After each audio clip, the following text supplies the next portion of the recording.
ಮಾತುಕತೆ ಪ್ರಮೋದ್ ಶ್ರೀನಿವಾಸ್ ಜೊತೆ ನನ್ನ ಮೊದಲನೇ ಎಪಿಸೋಡ್ಗೆ ತಮಗೆಲ್ಲ ಸ್ವಾಗತ ಮಾಡ್ತಾ ಇದ್ದೇನೆ.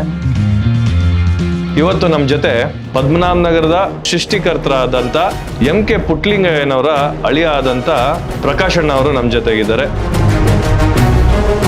ನೀವು ನಿಮ್ಮದೇ ಆದಂಥ ಒಂದು ಕಲ್ಪನೆ ಇಟ್ಕೊಂಡು ನಿಮ್ಮದೇ ಆದಂಥ ಒಂದು ಹೋರಾಟದಲ್ಲಿ ಚೆನ್ನಾಗಿ ಓದಿ ಡೈರೆಕ್ಟರ್ ಆಗಿದ್ರಿ, ಜೈಲರ್ ಆಗಿದ್ರಿ, ರೇಷ್ಮೆ ಇಲಾಖೆಯಲ್ಲಿ ಕೆಲಸ ಮಾಡಿದ್ರಿ. ಆ ಸಸ್ಟೈನೆನ್ಸ್ ಅಂತ ಏನು ಕರೀತಾರೆ, ಇಚ್ಛಾಶಕ್ತಿ, ನಿಮಗೆಲ್ಲ ಅದು ಯಾರಿಂದ ಬಂತು? ನೀನು ರೈತರುಗಳಿಗೆ ಸಹಾಯ ಮಾಡಿದ್ರೆ ನಿನಗೆ ಭಗವಂತ ಒಳ್ಳೇದು ಮಾಡ್ತಾನೆ, ನಿನ್ನ ಮಕ್ಳಿಗೆ ಒಳ್ಳೇದು ಮಾಡ್ತಾರೆ ಅಂತ ನಮ್ಮ ತಂದೆ ನಮ್ಗೆ ಯಾವಾಗಲೂ ಹೇಳ್ತಾ ಇದ್ರು.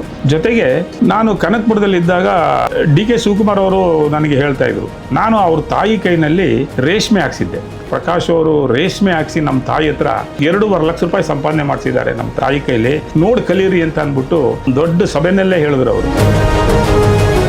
ಭವಿಷ್ಯದ ಪದ್ಮನಾಭ ನಗರ ನಿಮ್ಮ ಕಲ್ಪನೆ ಏನಿದೆ? ಈ ತರ ಜನಾಂಗ ಬರ್ಬೇಕಷ್ಟೇ. ನನಗೆ ನಾಗರಿಕರ ಕಷ್ಟ ಆಲಿಸ್ತಕ್ಕಂಥ ಜನಗಳು ಬಂದ್ರೆ ನಿಜವಾಗ್ಲೂ ನಮ್ದು ಒಂದು ಪದ್ಮನಾಭ ನಗರ ಮಾದರಿ ಕಾನ್ಸ್ಟಿಟ್ಯೂನ್ಸಿ ಆಗುತ್ತೆ. ನಾನು ಎಷ್ಟೋ ಜನ ಕೇಳಿದಾಗ ನನಗೆ ಹೇಳ್ತಾರೆ ಅವರು, ಬೆಂಗಳೂರು ಒಂದು ಯಾಕೆ ಹೋಗ್ತೀರಿ ನೀವು ಖಾತೆ ಮಾಡಿಸ್ಬೇಕಾದ್ರೆ, ಇಲ್ಲೇ ಪ್ರಮೋದ್ ಅವ್ರ ಆಫೀಸ್ ಇದೆ, ಅಲ್ಲೋಗಿ ಮಾಡಿಸಿ ಸರ್ ಅಂತ ಹೇಳಿ ನಾನು ಬಹಳ ಖುಷಿ ಪಟ್ಟೆ.